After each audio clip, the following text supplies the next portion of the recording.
जो अब बाबर सत्तार साहब का ख़त सामने आया है, जहां पे उन्होंने कहा है कि ऑडियो लीक्स केस में, जिसके अंदर आपके लीडर इमरान खान साहब का जो है ऑडियो लीक्स डिस्कस हो रहे उनके उनसे उनकी ज़ात से मुंसलिक, उसके हवाले से उन्होंने कहा है कि मुझे कुछ टॉप ऑफिशियल्स जो है इस्टेब्लिशमेंट के, उन्होंने अप्रोच किया और मुझे कहा कि बैक ऑफ, पीछे हट जाओ।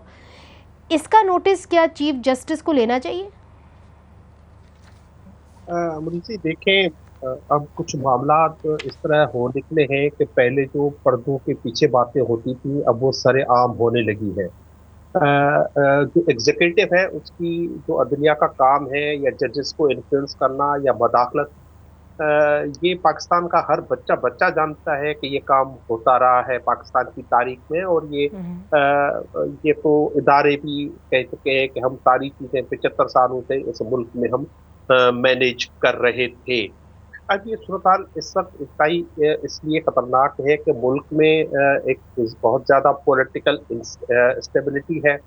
पाकिस्तान के जो सबसे मकबूल तरीन लीडर हैं उनको जेल में डाला गया है और उसके इल्जामात ये है जेल में जाने के बाद के अदलिया को इन्फ्लुएंस करके उनको सजाएं दिलाई गई हैं। इससे पहले भी 6 जजेस इसलिए जो मैंने है वो। आपसे पूछा कि चीफ जस्टिस साहब को इस मामले का नोटिस लेना चाहिए था या कि अटॉर्नी जनरल साहब को, लॉ मिनिस्टर को इसका जवाब देना चाहिए था।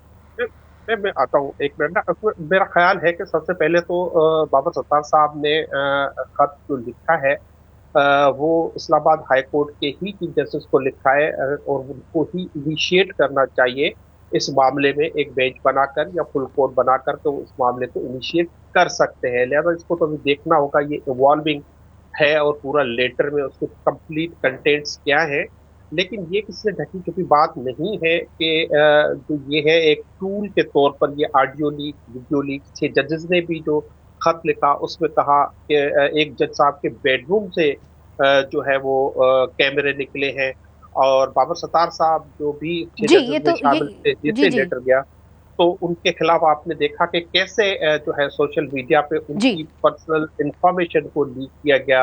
आर्टिकल जी 14 जी, जो है वो कहता उन्होंने है उस कि खत में इसका प्राइवेसी जो। जिक्र भी किया हुआ है, मगर अगर बात को आगे बढ़ाएं लाल साहब, कि अब करना क्या है ना इसके बारे में, ये तो माजी में बात है, इन सब ये हमारे सामने है, ये सब व्यूअर्स को पता है। अब मसला ये है कि करना क्या। आप ये कहते हैं कि इस्लामाबाद हाई कोर्ट के जो चीफ जस्टिस है उनको इसका नोटिस लेना चाहिए था,